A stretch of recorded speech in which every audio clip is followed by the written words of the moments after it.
I'm Siromi from the Daily Mirror in Sri Lanka. I have one question. When you are diagnosed with cancer, it is life-threatening still. I would like to know whether we in the media can start spreading the word that it is no longer life-threatening. She would like to know whether we in the media can spread the word that cancer is no longer life-threatening. I don't think you can say that. I mean, cancer is a very serious condition. I mean, if it's not managed adequately, it is indeed a fatal illness. So, the fear that the patient has when they hear that they have got cancer is a fear that is logical. As I showed you earlier on, even in a developed country like Singapore, with all the wonderful medical resources, 30% of people are dying from cancer. So to say that cancer is not something that is for you to worry about, no, I don't think we can say that. But it's fair to say that we can improve, we can optimize your chances of a cure by incorporating the best practices, whether it is in terms of making the diagnosis, the way we evaluate you, the way we operate, the way we choose the drugs in terms of treating your cancer. So I think, I don't want you to go away with the idea that we have found the answer for curing cancer. We haven't. But we are making many baby steps in order to improve the outcome for cancer patients. Okay, do we have another question? Hi, I'm from Vietnam. I have two questions. The first question is for Dr. Rajinsky. When did you first start this research, and how long did it take to the final come output? And the second question is, how much does it cost for a patient to follow this method? Thank you. So I'll start with the history, and then I'll turn it over to PCC in terms of costs. So like everything else, it takes a long time. When you look back, I thought it went very quickly, but now that I looked at the slides, I realized we probably started about 10 years ago. We started very academically. We wanted to build a better model. We knew that the old models that were being used were just not predictive, which is one of the reasons that cancer therapies weren't working very well when they got to clinical trials. And the whole issue of the microenvironment in the neighborhood, it was what drove us to do the grafting procedure instead of growing cells on plastic. However, I have to tell you, like every other great thing, and I think this is very common for many of us and very humbling, I was not at that point thinking at all about launching a company that were personalized cancer care. I thought it was developing better models. It was very serendipitous that a patient with pancreatic cancer who we grew their model specifically said, hey, test drugs and see if they work for me. If you're already growing the model, okay, it's great to be doing it for science and medicine. That ended up being one of our most successful cases, where we had a dramatic response. And at that point, I knew it was just a matter of time. We still had to improve the efficiency. We had to commercialize it. We had to make it something that you could spread and do it as everything else. But really, that was the first patient, and that was really about 8 years ago. The company itself, in terms of commercial launching, is about 3.5 years. And about the cost.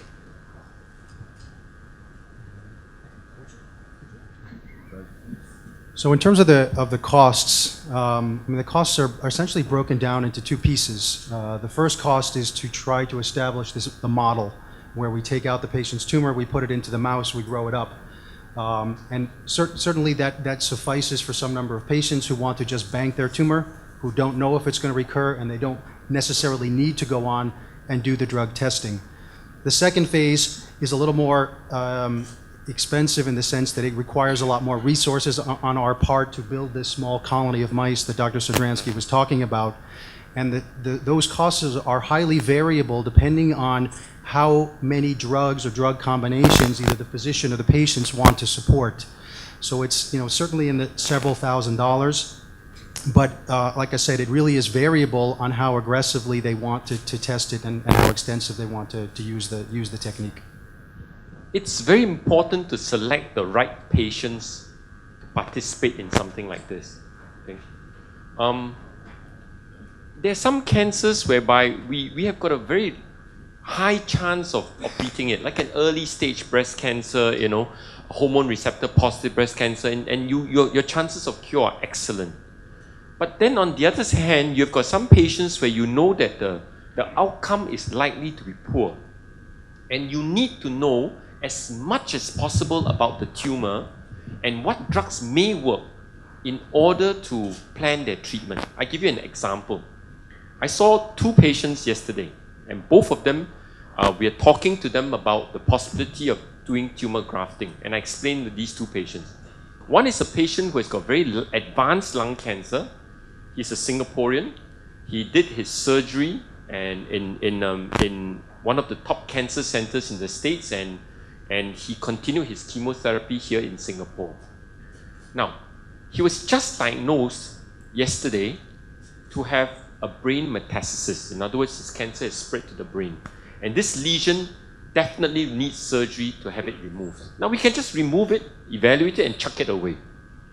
But we know that this patient is going to need more and more treatment. That's why we're talking to him, explaining to him what this is all about, and asking him whether he would like to seriously consider. The surgery is going to be done. I mean, the risk of the surgery, whether we do the tumor grafting or not, we need to do the surgery. Whether we just chuck the tumor away into the pathology lab and just evaluate and say, yes, this is a lung cancer, or whether we offer it to them for implantation in the mouse in order to try and maximize and optimize his chances of response to further treatment. So this is definitely a patient that's worthwhile considering.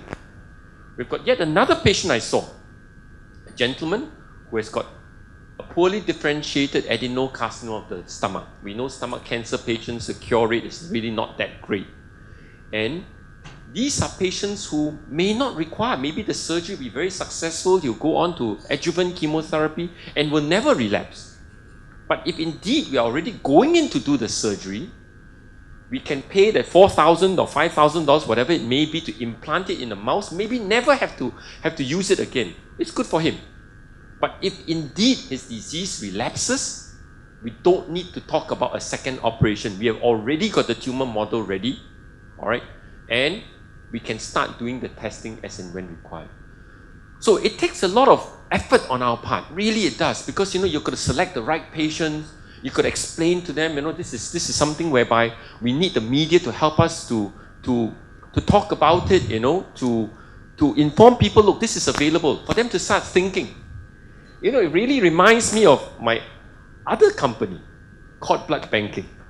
When we first started doing it, it was such a novel idea, when the babies are born, how you store the cord blood. But now, look, almost every pregnant woman would have heard of it. Whether they want to participate or don't want to participate is beside the point.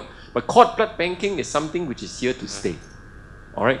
So this is the beginning of something which I think is very exciting. If you find the right patients, you explain it to them, I believe that this is an idea that will catch on, not just to help people make more money, but really to help patients get better treatment options when they require. Okay, I just have one quick question for Dr. Khoo. You've seen several cancer patients in Singapore that might be suitable for this tumor grafting. How do you assess the suitability? Does the stage of cancer matter, or are you saying that you would recommend it for all cancer patients if they can afford it?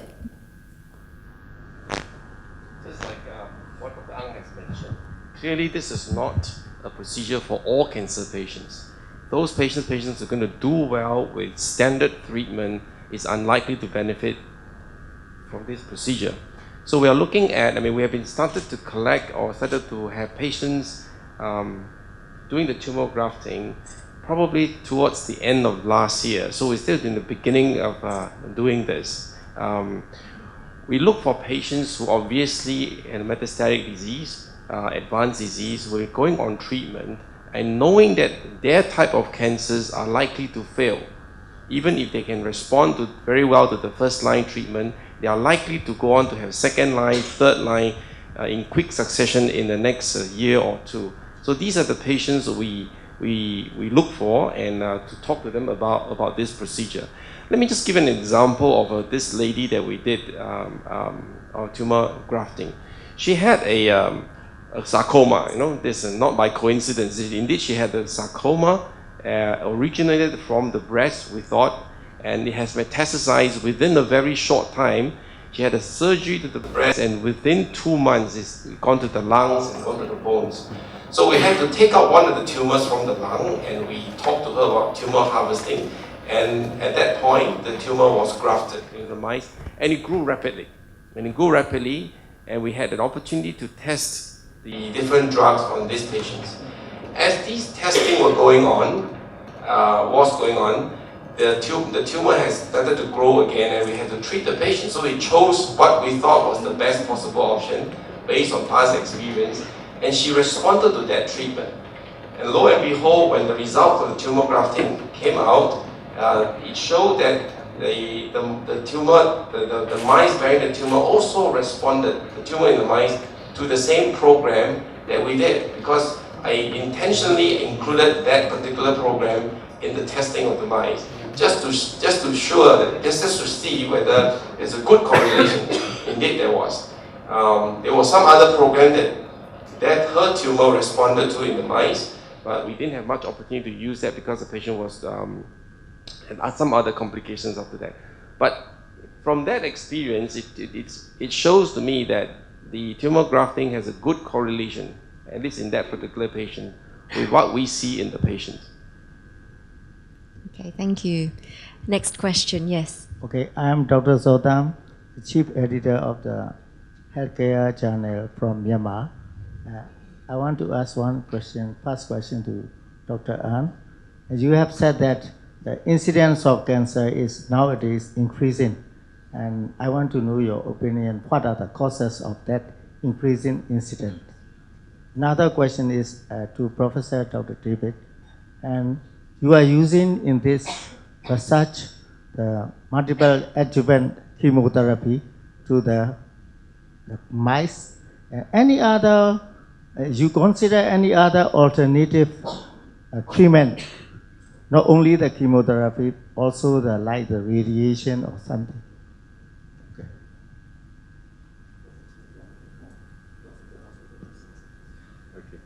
We do know that the incidence of cancer increases as the society becomes more affluent. It's all a question of lifestyle. We know that cigarette smoking is one of the major problems.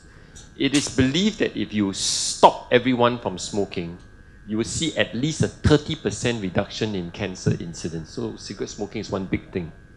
We know that some cancers, there are known causes, like for example, certain viruses, hepatitis B, hepatitis C. Thankfully, in Singapore, since 1980s, we have started vaccinating all our newborns against hepatitis B, and we believe that the incidence of liver cancer is on the decline because of that. So, lifestyle is something whereby we do understand will play an important role. In breast cancer, for example, that the women who tend not to get married, not to have children, have a higher risk of developing breast cancer. So there are many, many causes. It's multifactorial. Some of them are known, some of them are not known.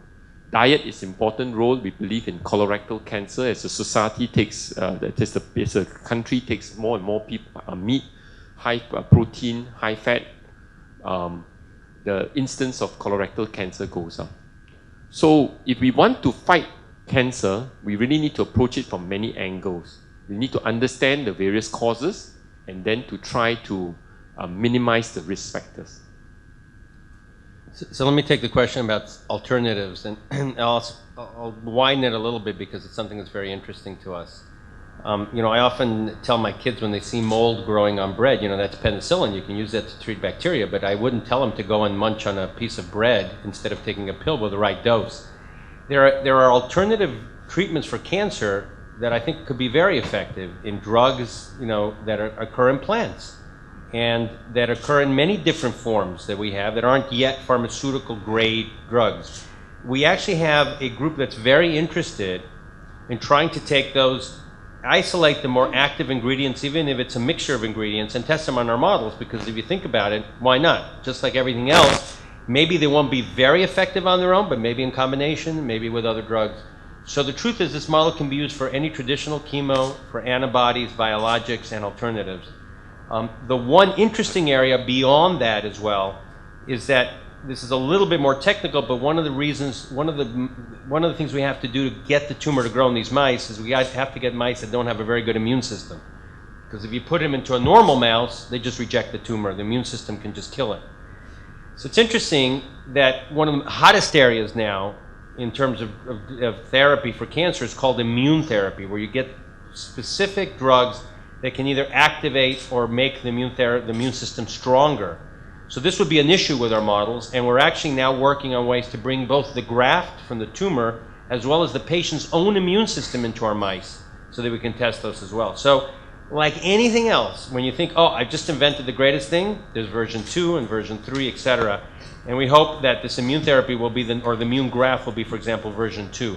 But anything you can think of, we're interested in testing and developing the models to do that. Thank you. Yes. I'm Dr. Santut, General Manager of the Health Channel Skynet Television Network. I'm from the broadcasting media. I would like to ask 3 questions. First question is to Dr. David. What is the rationale behind this avatar technology? Because, for instance, the rationale means you would like to avoid adverse impacts that all of us has been encountered while we administered chemotherapy and radiation. This is the first question. And then the second question is, I read one article on the Canadian Jewish newsletter. I hope so that this patient is yours as well, because the spouse of this patient commented that doctors from especially the oncologists from the United States are highly efficient, because now they are trying to avert oncogenics into chronic diseases, and they manage such kind of diseases, diabetes. This is my question related to our Sri Lankan colleagues that have been previously asked. And finally, your personalized medicine or personalized immunology treatment is also helpful in the cancer of teratogenic origins. Thank you. Okay, so it sounds like those questions are probably mine. I would just, the adverse effects I think is a huge issue. And you know, sometimes I think treating oncologists forget that, you know, when you get a headache, you take aspirin. When you have cancer, you take some really bad drugs. I mean, really bad stuff. And you get really sick, and you can even die from your treatment. And so, you know, sometimes physicians say, you know, I'm smarter than everybody else. I'm just going to give them drug A and I'm better, and then I'll figure out B. What they don't really look at when they look back at their own practices is that a lot of their patients don't get to C or D because they're dead, because they die from the side effects of their treatment. So they're not going to get to C and D and just get to cycle through everything else. And I think that is a huge issue, and one that, while we don't have really, because it's expensive to do this in mice, the pharmaceutical companies do pay a lot of attention where they do drug testing these models for the adverse effects and how to minimize that. The other one is the molecular testing, and I just want to emphasize, yes, it came, I mean, we do have a group in Toronto that's using it. We have very big advocates there as well. It also came out in the newspaper there as well. But the part of it is, look, we use everything that's available to us, everything. So if there's molecular testing that's done, it helps us define better which drugs to use, fine. We're more than happy to do that. I think it's an important step. Many of our patients in the United States get both molecular testing and then the graft to help guide therapy. So I think that's great. I don't think there's anything against that. On the immune therapy for teratogenic cancers, or I assume you're talking about early stage, teratogenic cancers, or late stage advanced cancers. They're rare, which is one of the issues. I'm not aware that anybody's tested them yet, but the beauty of a model is that if you can get the tumor to grow, then if our models will work with this immune therapy, we can test anything, including one of the biggest problems we have now as you're starting to get new immune therapies. When do you use them? Do you use them right away because they sound sexy and they sound like they're not going to have side effects? Well, we as oncologists know that everything has side effects. When you knock down the immune system, things happen, okay? So it would be nice to have a model where you could actually test both chemo and immune therapy, and that's one of our goals. So I think they're all in play, and it's just more things. You know what? It's just more apps on the cell phone, bigger version, better version, no problem. I think you just get better answers at the end. Hi, good afternoon. I'm Eli from the Philippines Business Mirror publication. I have several questions. First, what if someone is diagnosed with stage 4 cancer, and we all know that when you are in stage 4 cancer, it's already terminal. How fast can you do the tumor grafting, or how fast can you identify the best treatment? Then the second question is, while the doctors are doing the tumor graft, what other medical help do give to your patients? And third, can you give us a ballpark of the cost? So at least we will know, we can at least say some figures in our stories. Thank you. I'm going to start with a timeline, and I think Dr. Ang can tell you what he's going to do in between, okay? Because I think they really fit in, and they're very good questions. So your question, I think, really is about timing for doing the biopsy, and then what happens to the patient in real life, right? Minute by minute, week by week, month by month, what's going on. And you're really getting to the practical aspects, which all point to the same thing. The best time to do a graft is the minute you have access to fresh tissue, because it has to be aligned. Never pass that up. There's one lesson we've learned. I can't tell you the crying on the telephone where somebody investigates what's going on, investigates it for 2 weeks, and calls us the day after the biopsy. Because it doesn't occur to them that the tumor has to be alive, and it just, they basically cry on the phone because they've lost their opportunity till who knows when to be able to do that. I believe that most stage 4 cancer, which are obviously going to be large and likely to be aggressive, are candidates to do that. The current timeline, which is a big improvement from what it used to be, is approximately 3 months to grow the first colony and do the testing. 4 weeks for testing. So you're talking about 4 months, and your question is excellent. What happens in between? And that is why it's so important to do it early, because the saddest cases, not only the ones where we miss the biopsy, but also that come at the end of their disease. We can't help them. If it's going to take 4 months to grow this, the patient can't be 3 or 4 months away from death. And I'll turn it over to Dr. Ang in terms of how he wants to handle the patient until he gets the results. As I showed you earlier on in my examples, it's not difficult for us to come up with first-line treatment. In fact, medical science has advanced, and the medical literature is full of options available for patients with stage 4 cancer. That's not the difficult part. Dr. David has given an example that about 50% of all patients will respond. In actual fact, the percentage may be higher than that in some cancers. In breast cancer, you may be talking about 70%, colorectal cancer, 60%, and so on and so forth. So finding your first-line treatment is not difficult. When you say stage 4 disease, I think your idea is that stage 4 disease means that you're going to die within the next 3 months. That's not true. The large majority of stage 4 disease are going to go well beyond 6 months to a year. And if indeed the patient comes in, half moribund and about to die, he's not the candidate that I'm going to take a tumor sample from, because it's not likely that it's going to make any difference. By the time the tumor has started engrafting and you've tested, the patient is already gone. So that's why it's very important that we don't select the wrong patients. And it's very important to plan ahead. In other words, don't wait until the very last minute patient is on the brink of death and you say, oh, I read about this, So those are not the patients we are interested in. We are interested in the very late, in the stage 3 patients, where even despite our best treatment, there's a high chance that the patient will relapse. Those are the ones we want to start engrafting. Don't have to do any testing yet. Just keep it aside for me, please. All right? The stage 4 patients, where certainly somewhere down the line, you have to start thinking of second line and third line treatment. So that's why the physician who recommends it must know when is the most appropriate time. It should not, hopefully it is not patient initiated. We want to reach a point where it is physician initiated, where in the planning of the care of the patient, you have considered when is the most appropriate time. In the 2 examples which I gave you, one is going for surgery within the next few days. Hey, come on. If I don't recommend it and he reads about it after the surgery, he's going to say, look, doc, how come you didn't mention to me? Right? It'll be too late if it's 1 day after the procedure.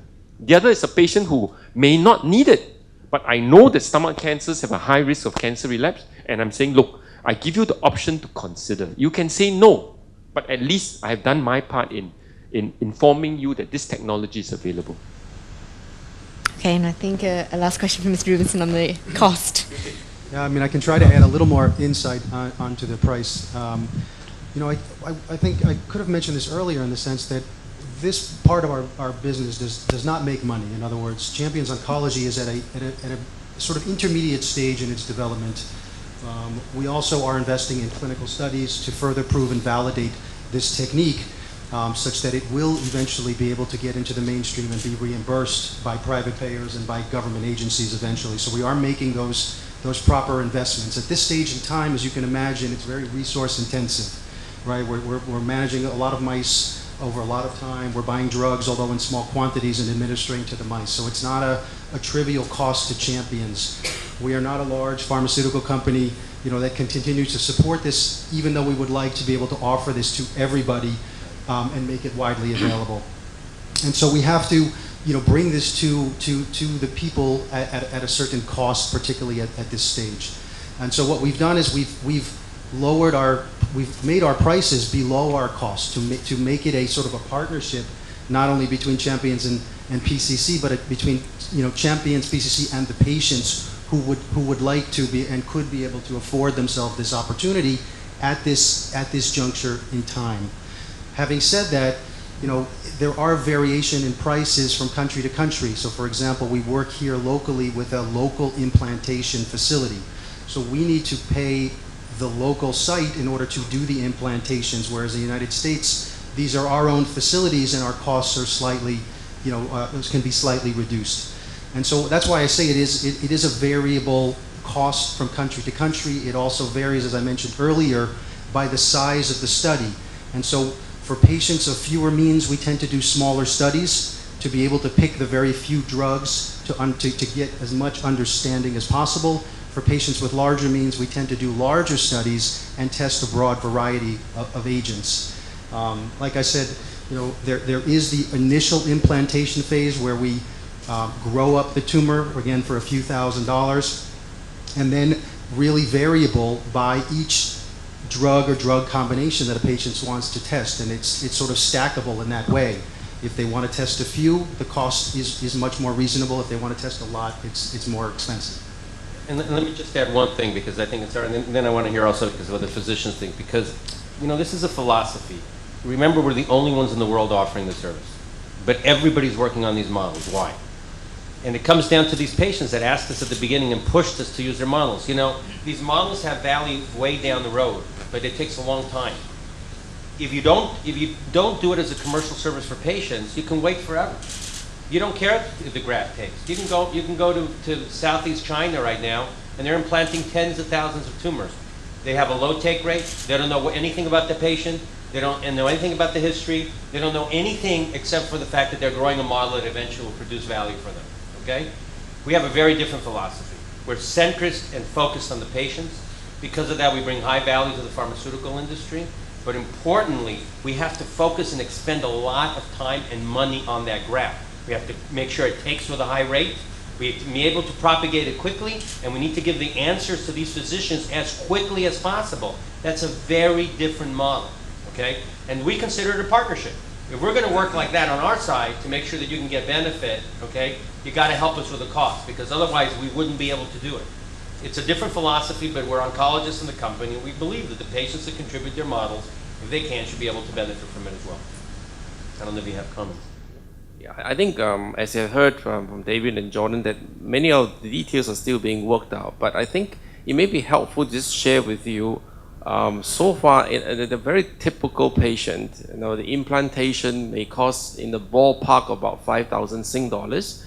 And a set of experience using 3 different drugs or 3 different compounds or combinations will cost approximately $15,000. But please be mindful that this is not cast in stone. There's so many other variables, the kind of drugs we'll be using, how many arms of different treatments that we are testing. So there are variability. But I think over time, and Jordan can perhaps add to this, and over time when there's economy of scale, I think we do see that the cost gradually coming down, right? So these are the ballpark figures that we'll be looking at this point in time.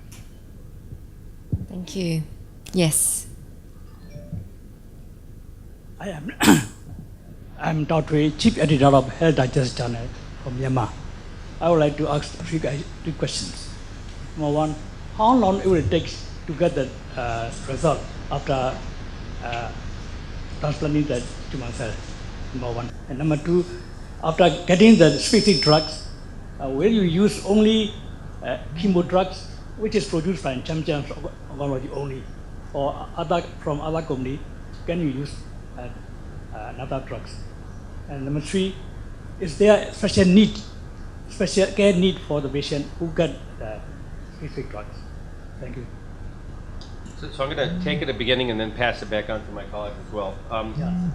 the results is like approximately 3 months to grow, 4 weeks to test. So it's going to be 4 months from beginning to the time that you get the first results, okay? You can use any type of drug or drug combination except for immune therapies right now, as I talked about.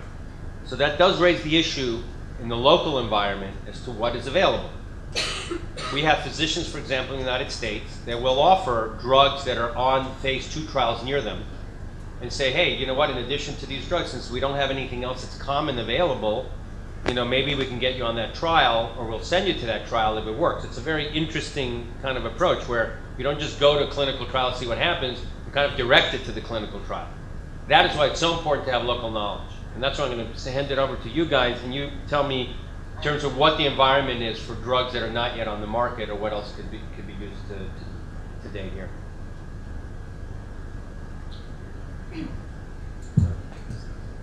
Drugs that are not yet on the market. Accessibility or the trials. We can test. Yeah. So I think the priority always to test. You see, this what drug to test is a process of discussion.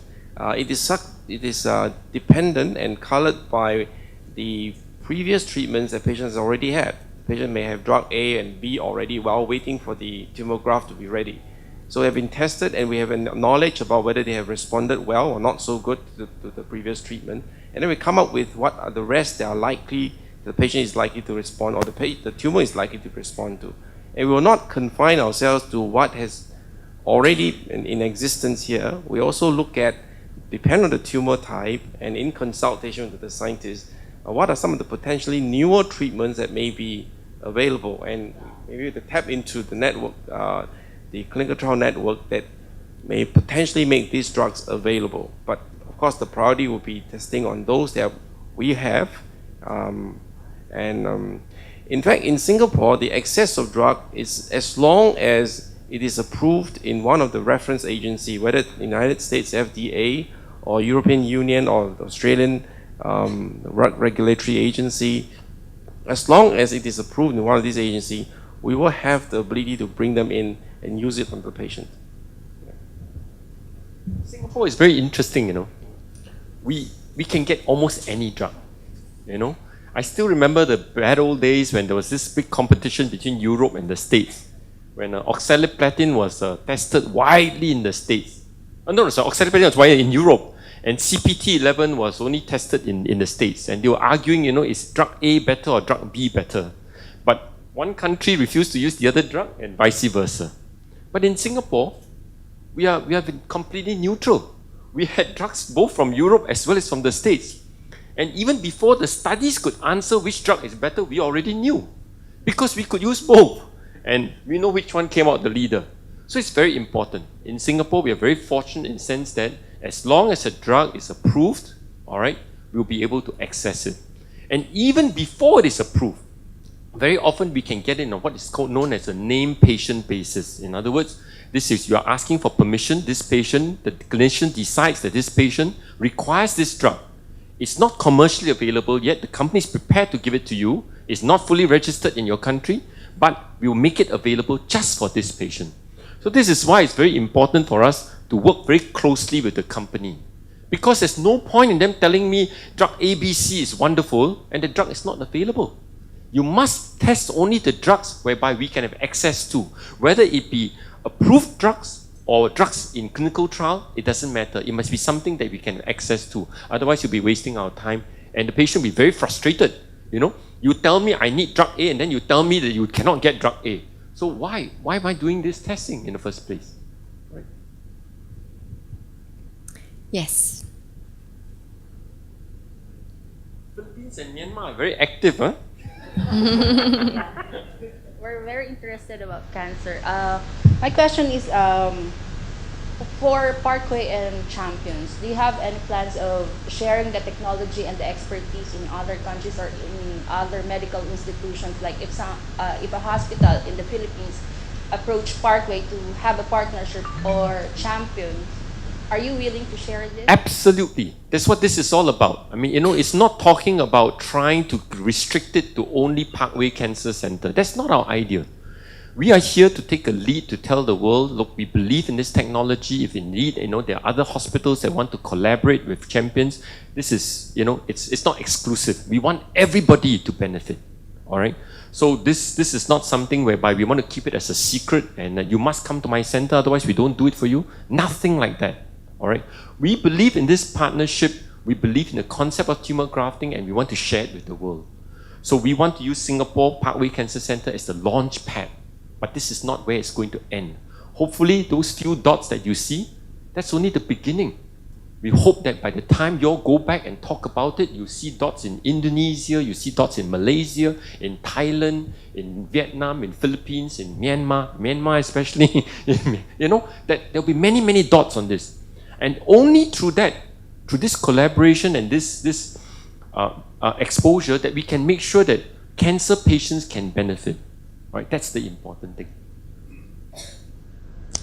I just want to mention that we're completely open to working with anybody. The only limitation we have is same day overnight implantation, right? Because we need to do it live. So one of the reasons Singapore is so strategic for us is that, to the encatchment area, to the point where you can still, we have a special solution where you can put the material and send it overnight. We do that in the United States because it's very large. We can't have them in every single city.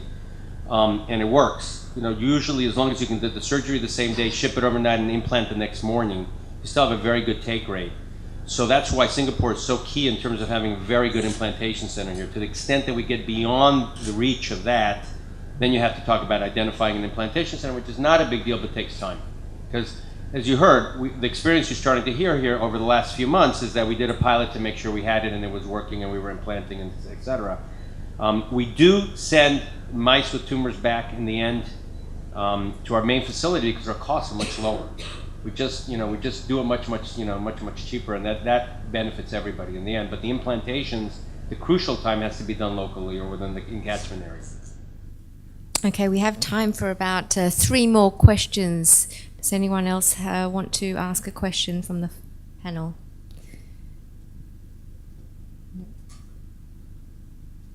I do have one for you, actually, for patients wanting to ask about Champions Tumor Graft. How do they go about requesting it at PCC? It's okay. You can contact PCC. I won't call ourselves an agent, but we are going to work closely with Champions Oncology. You just contact us and we will get you connected. We will probably discuss the case with your attending physician. Or if you want to come and see us for consultation, we explain to you whether it's something that's worthwhile for your particular case. And from there, we'll see where it goes. It's important that we select the right patients. We are not here just to implant anybody and everybody. It must be the right patient. As I mentioned, if someone is really on his last breath, and waiting with a lifespan of projected 1 month, that's not the candidate. But indeed, there will be people who are, when they're very desperate, that's when they'll go for something like this. And that is not the patient we're looking for. You'll be wasting money. And with the help of Champions Tumor Graft, how far are we from a cure for cancer, would you say? Yeah, so I'll take that. It's, the reality is that today, recurrent or metastatic solid tumors almost uniformly are not curable.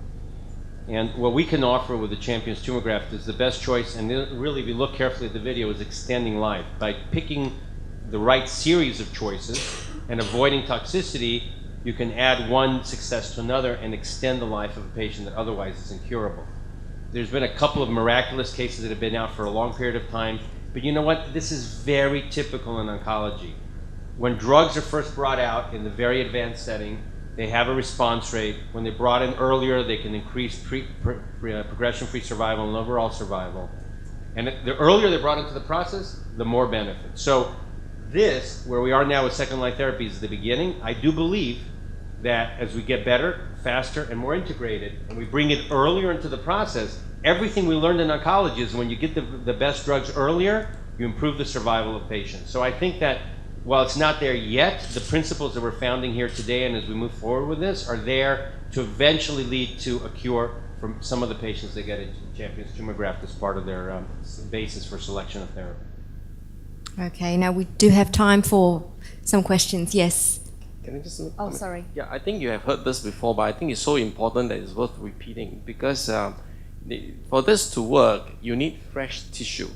So the discussion must be made before the surgery has taken place. Because once the tissue has gone to the pathologist's office, is fixed in formalin, you can't implant it anymore. So this key point must somehow come through to the patients in your audience. Yeah. Do we have any more questions? Dr. Sidransky, I know that you put up some figures before on your slides. Can you remind us again how many patients worldwide have benefited from tumor graft, and what's the success rate? Right. Yeah, so we've done hundreds of patients throughout the world. The numbers are going up exponentially, not linearly. And part of this is really establishing the center as well as working with the right group. It's very hard to do this on a one-to-one basis. There are so many little steps involved, from getting to know the surgeon, the guy that does the biopsy, the physician that's available to do to help guide the testing and do the treatment. It works better when you have a group of committed physicians that want to do this. And as we're seeing now, our model is to work with groups like PCC to really continue to grow this as it is now. We have over 1,000 models already in our bank, and as I said, we want to get into thousands, et cetera. I do believe that with time, what you're going to see is probably a little bit more shortening of the span. We're working on ways even maybe to shorten the time span a little bit more. You're going to see a lowering of the cost as well, and I think you're going to see versions 2s and 3s of different types of models based on the grafting approach that also will be able to bring it to fruition. But the big explosion, like everything else we've seen in oncology, is eventually reimbursement. And we've launched validation trials predominantly in the United States. At the end of those trials, we'll start seeking reimbursement. And that makes obviously a huge difference, because then obviously it's available to anybody regardless of cost. But again, I would encourage people that can share in the cost to work with us as we develop these models now, because obviously they benefit the patients that contribute to these models today. Okay. Yes. Yeah. Can you share us a story, like the rarest type of cancer that yielded success rate? So you're asking, so I should have brought all my miracle slides, right? So the look, I mean, when you do this, it's one of the things that I'm a little bit careful now to present, because everybody expects, one of the things that's very important, and if you go back to the cell phone analogy, right? I can't make the cell phone dance, right? So the bottom line is the tumor has what it has inside of it. It has the molecular biology, genetics, and things that make the tumor what it is. We can find the best choice, okay? We can find the best drugs available if we treat them and we think of it, but we can't change internally what its clock, what its thing, what its makeup is, right, in terms of what it is. So we do have some miraculous patients that have done really, really well with some very, very, very tough tumors. I would say that, along those lines, probably the case that still rings a bell to me, because it taught me as an oncologist, I still have a lot to learn, was a middle-aged woman with colorectal cancer who only came to us at Hopkins because she heard me give a talk. And not one of her friends came back and said, hey, you have recurrent colon cancer. They're doing something interesting at Hopkins. They're implanting tumors. So when she came, it was really some pieces of good news. She came from a small town. She came from the state of Alabama, deep south, not great access to care, okay? I would say that you may very well have better access in Singapore to care than you do, for sure, that you do in some places in Alabama. And they weren't able to take out all the tumor that she had. When she came to Hopkins, we took everything out, so that was the first good thing. During the surgery, we implanted the tumor. She did well for a year, and I completely forgot about her. Because she did well. She had all her tumor taken out. She had adjuvant after the MAPA procedure in her first surgery. She had 5-FU irinotecan, which is one of the common drugs you just heard about, CPT-11. And as we just did random testing, the standard of care testing, we saw that her recurrent tumor was extremely sensitive to irinotecan. When she recurred, because she was in Alabama, she recurred with a big stomach full of fluid, and her doctors didn't want to do anything. They only wanted to send her to hospice. She had failed all the standard therapies. And she called and he said, do you remember when you did this graft? I said, yeah, we did the results, and we were shocked that your tumor, even though irinotecan we used in the mop-up, apparently became sensitive against irinotecan. And as a single agent, it looks like it's very effective. In fact, looking for miraculous results, 5 out of the 5 mice were cured with irinotecan. So what was interesting at that time is her physician refused. He said it was unethical to give her anything else.